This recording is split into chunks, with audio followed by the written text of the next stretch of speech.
Mapalad kayong umiibig sa akin,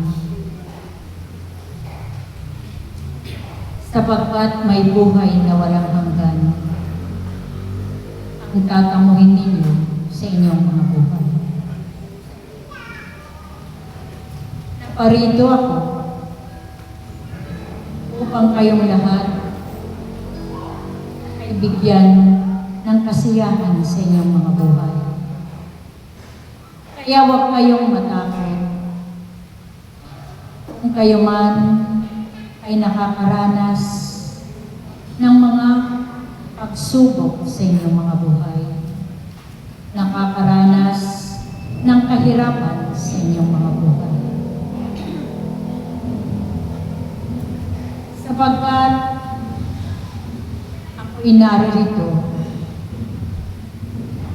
upang huwag kayong matakot. Tawagin ninyo ang aking pangalan at ako'y darating sa inyong mga buhay. May pangako ako sa bawat isa sa inyong lahat na kayong lahat ay bibiyayaan ko ng masaganang buhay sa inyong mga buhay. Ang aking pangako na pagpapala sa inyong lahat,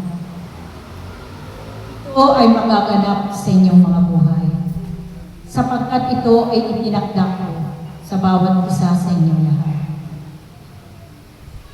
Kaya huwag kayong panghinaan ng loob kung hindi niyo pa nahahawakan ang pagpapala na iyon. Sapagkat may itinakda ako aking mga anak upang ito ay maganap sa inyong mga buhay. Paglingkuran niyo lamang si Yahweh na inyong Diyos at ito'y magaganap sa inyong mga buhay. Sapagkat ang bawat naglilingkod sa akin ay hindi maghihirap habang buhay.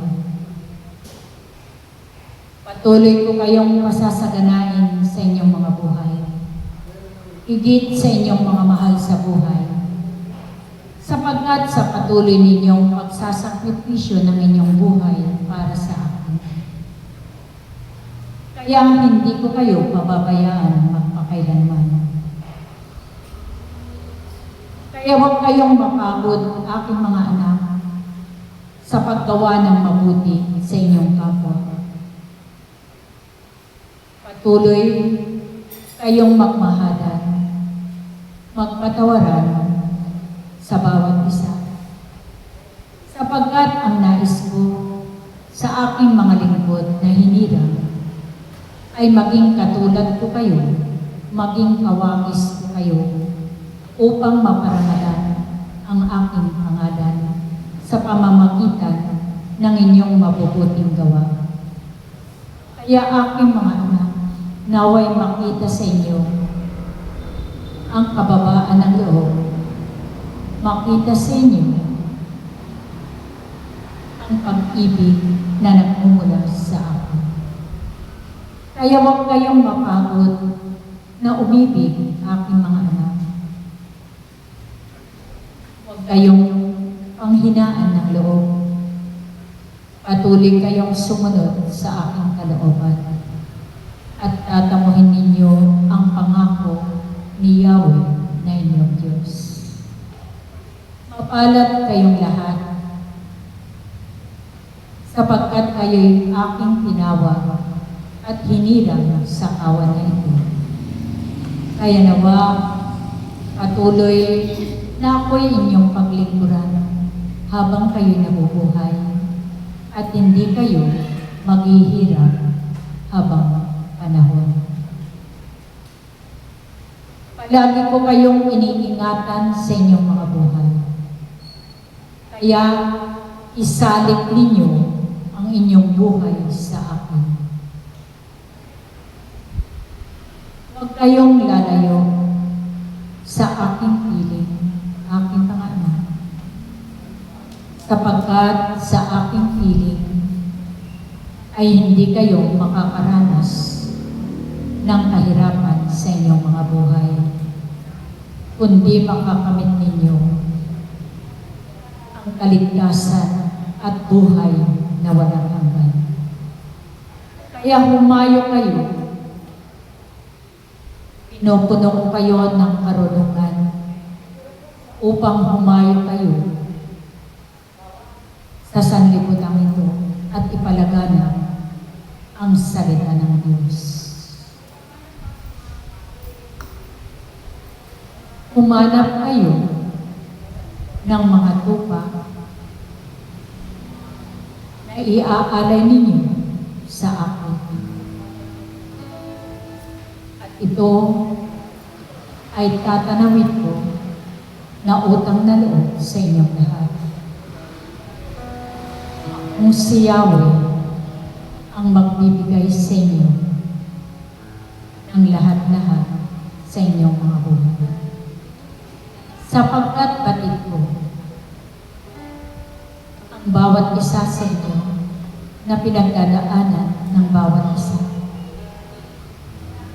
Kung salat man kayo sa salapi, nahihirapan sa inyong mga buhay. Panaligan ninyo at pagtiwalaan ninyo ang Diyos na inyong paglilingkuran. Sapagkat pangako ko na hindi ko kayo pababayaan.